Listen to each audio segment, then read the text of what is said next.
Welcome to another 10th anniversary NDF interview. Now, my next guest sitting to me, you most probably won't recognise his face, but you'll recognise his playing on many things.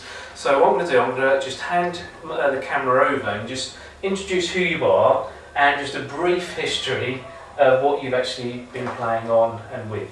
For how long, Matt? Just briefly, as briefly as you possibly can. My name is Dougie Wright. Got that?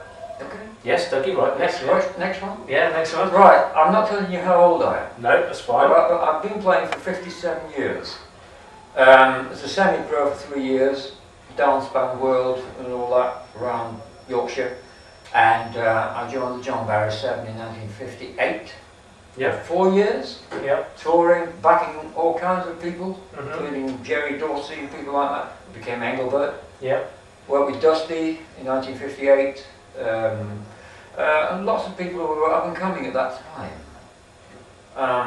Then after touring and backing so many people, working in and out of studios during that period, 4 years, from 58 to 62, we were in and out of Abbey Road a great deal in other studios on behalf of other people as well as working with the John Barry. So, we did the Royal Command Performance, 1960, summer season we met Adam Faith.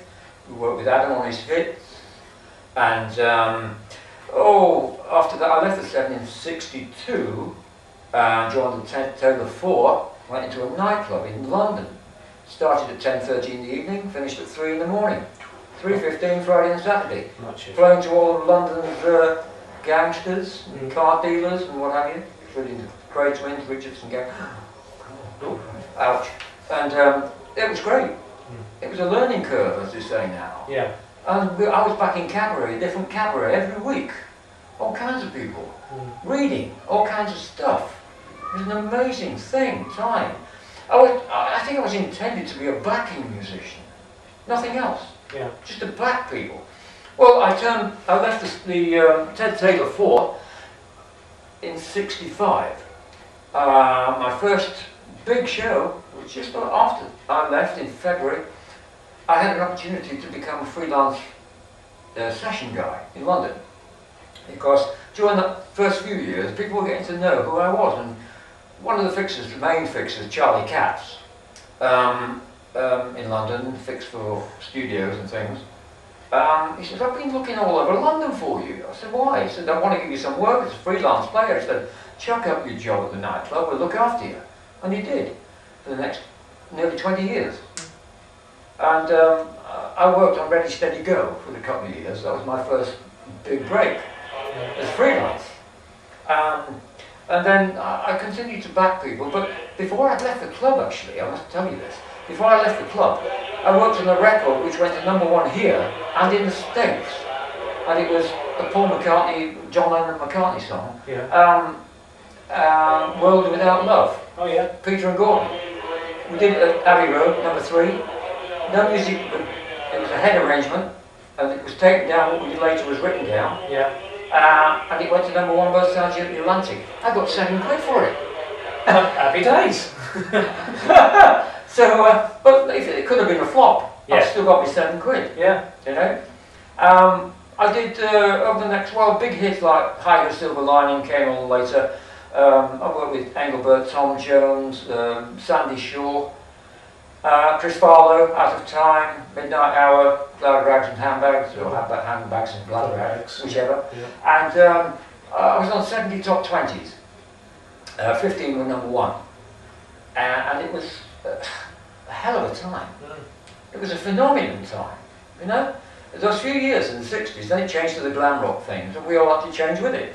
And then I worked with Alvin and people like that, Alvin Stardust, and guys of this nature. But during the course of 20 years session work until I left London in the late 70s, I was on only what we used to call gramophone recording sessions, not counting television work, broadcasts, jingles and film work, not counting those sessions, which were umpteen anyway. I'd set my kit up and taken it apart and put it in the car 4,200 and something times. You counted it? Yeah. I've still got it on my diaries. They're all in there on my diaries. I've still got them at home. I've got my diaries right back to the 50s. Amazing. And they're everything I've done is all written down. Yeah. And how much I got for it, which studio I played in, Yeah. who fixed it, Yeah. and whatever. Man, Lovely. you know? Lovely. Yeah. Well, it's history in itself, isn't it? It's lovely. I think so. Yeah. Oh, fantastic. Could be. Yeah. Well, we could talk more because there's a lot more stuff, but we better move on. Obviously, it's our 10th anniversary year. How many years have you actually attended? This is my first time. I'm the new kid on the block. Oh, there we go. What do we say? I changed my holidays for this. Well, you can see by the tan, you know, he's doing well nowadays.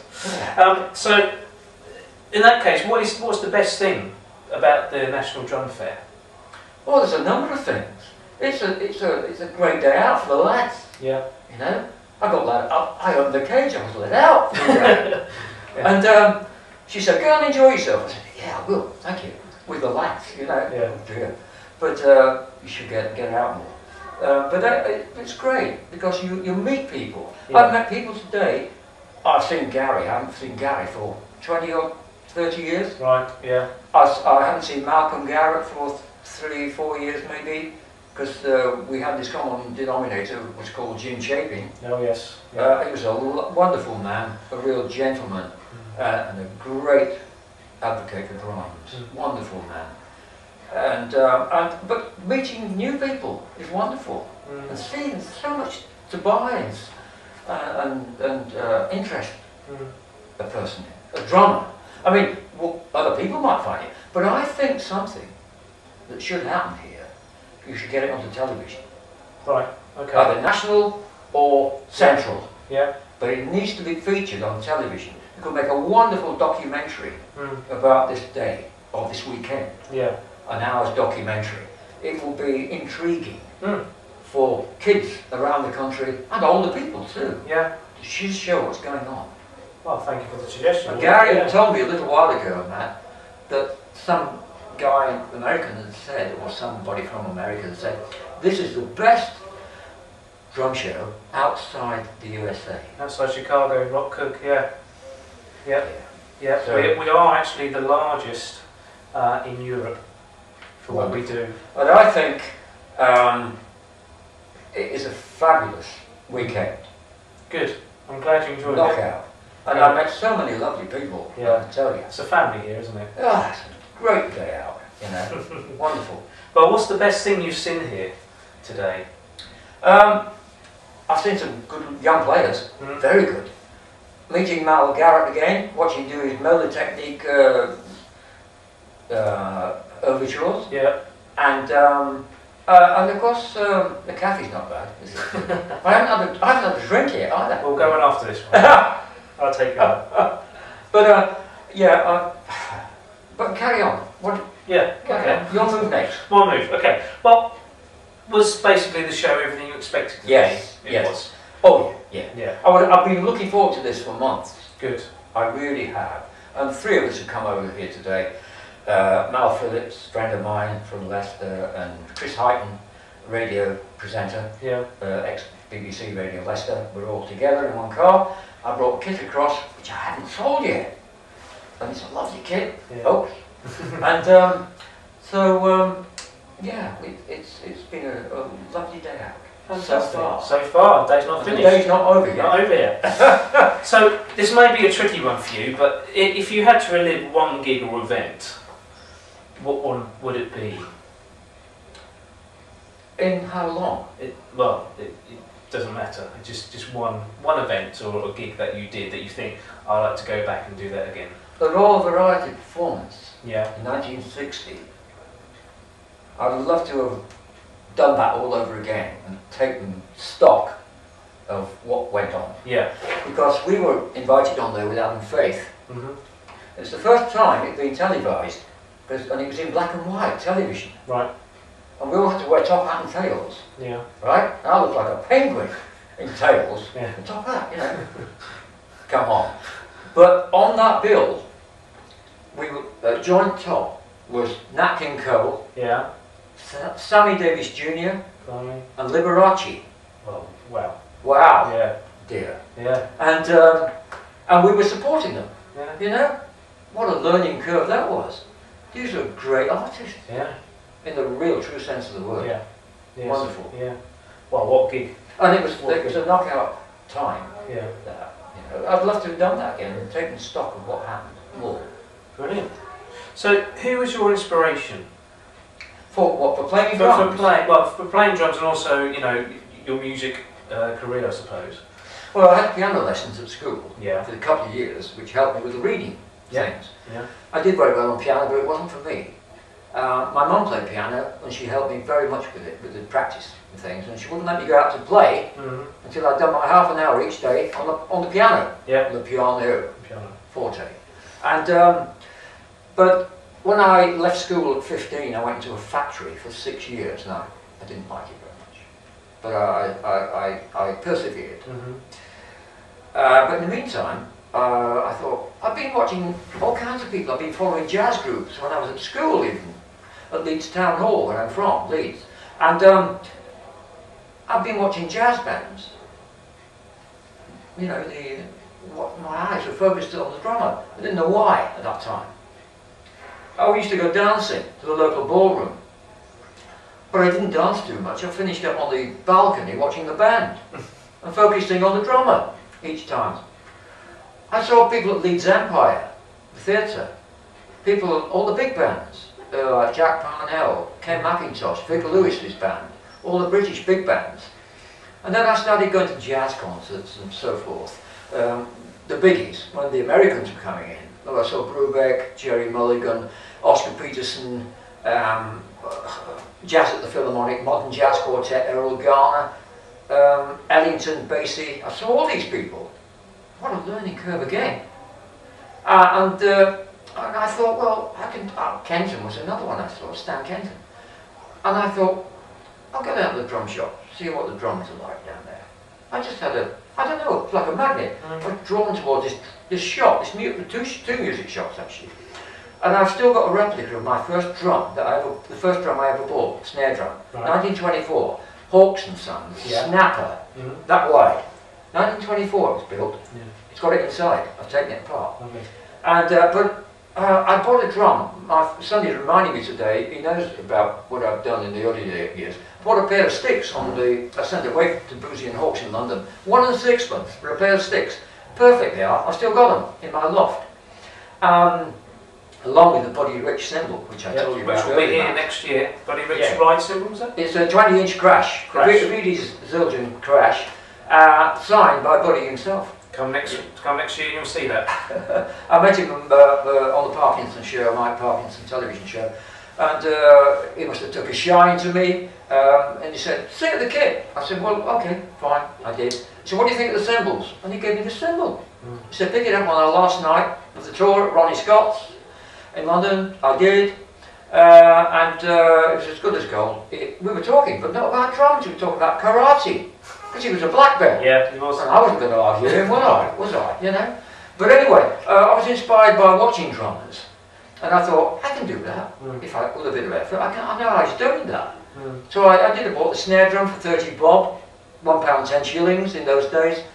And I got some lessons with my local teacher at the music shop in Leeds, Kitchen's music store in Leeds. And he said, "Right, come down here Tuesday night, bring your £half-crown and your Buddy Rich tutor book." So I did. I had lessons for 18 months, got a chance to turn pro. In the meantime, I was playing on semi-pro gigs, dance band gigs, and they all had music. Yeah. Put music up and play it, you know? The pad was there in front of you.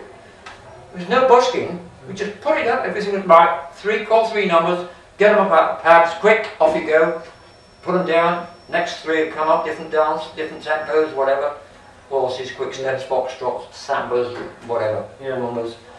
And then of course after 3 years I got the opportunity to join John Barry with the Seven. Yeah. That was my first pro gig. Yeah. Right. So your inspiration is basically seeing other people, not necessarily one person, but everyone basically. Everyone I've seen, all the guys, all the big names that I watched, and the smaller names, British and American, taught me something. Yeah. They were all my teachers. Great. What a lucky man. Yeah. Seeing all these men. Yeah. People like Sonny Payne. I saw Buddy Rich in the early days. And guys that, like black guys that you never hear of now. Yeah. Well, some of them are dead and gone. But I used to listen to them a lot on records. West Coast of American jazz performers. Because my roots are in jazz. Yeah. You might have guessed that now, by now. But I adapted my jazz techniques to pop music when I went to London and became a session guy, eventually. So those my jazz thinking, those techniques, I adapted them to my pop playing. Brilliant. Yeah. And I was the guy who got the big drum sound for the Walker Brothers in the mid-60s. And I played the snare and the tom together on the backbeat. Yeah. Because I'm a left hand, I play open-handed. Right, okay. So I'm going chick, chick, bop, 2 hands. Yeah. Chick, chick, bop, chick, chick, chick, bop, chick, chick, chick, bop. So I've got this big fat sound. Yeah. And Peter Olaf, the engineer, worked on it, and you can hear the hit records now. Brilliant. When you hear them on the thing, you can hear my drum sound now. Yeah. And it was a kind of time you could experiment with things, because people were asking musicians, what would happen if you do this? And there were a few who was demonstrating different things at that time in the studio. Yeah. And it was quite exciting, because we didn't know what we'd be playing until we got there. Right. And we used to do up to 5 sessions a day. 5 times set your kit up and slap it into the car again, move off to the next session, and you didn't know what was going to be happening on the next session. You just chuck some music at you, you had to read it straight off. Within 15 minutes, the red light was on the wall, you were recording it for posterity. You'd hear it 40 years later. If you made a mistake and they took it as a master, you'll hear that for 40 years, that mistake. Fantastic. Well, I could talk to you for hours, but one final question. Is there any advice to those who are starting out in the profession? Because obviously you've had so many years of experience through different styles, and obviously through working in different environments as well. Is there any advice you can actually give to people who are actually starting out at the moment? Well, I've been invited to write an article for Jazz Journal. Yeah. Whether it'll happen or not, I don't know. But it's all compiled and ready to go. Whether if the editor gives me the go-ahead, it'll be printed. But I think one of the things is, if you come into the business and you've got a chance to make something of yourself in the business, which is very limited now, don't expect to make a fortune, for starters. I did, and I got shot down in flames, even in '58, when there's a lot of money about. The thing is, if you can read, it's a great asset. I always advise that in my teaching. Well, I teach now as well. And I get kids to play all kinds of styles, play everything. Don't be like that with blinkers. Take them off and see what's going on around you, you know? And Malcolm was saying exactly what I would say, time keep. Time was the essence. And you're a backroom boy. Keep time for the band. Hold it together. You're the guy who lays the carpet down so for everybody else to rest on, And good timekeeper, good reading, punctuality. Get there on time. And don't get too much of that, or anything else for that matter, God forbid. But I've never taken drugs. I've never had cannabis, never popped pills, injected anything, nothing. Clear mind, work hard. I'm very boring. Oh, not by your career. Not by your career, but no, sound advice. It's sound advice. It's common sense. Yeah. It's common sense. If you want to do something, you want to live long, and enjoy your drumming, stay cool. And don't get silly about it. Well, on that note, Dougie, thank you ever so much for having this interview. It's been my pleasure. My pleasure too, man. We'll see great meeting you. We've never met before, But you would never know. But thanks again for listening and watching, and we'll see you again on another NDF interview. Goodbye. Bye-bye.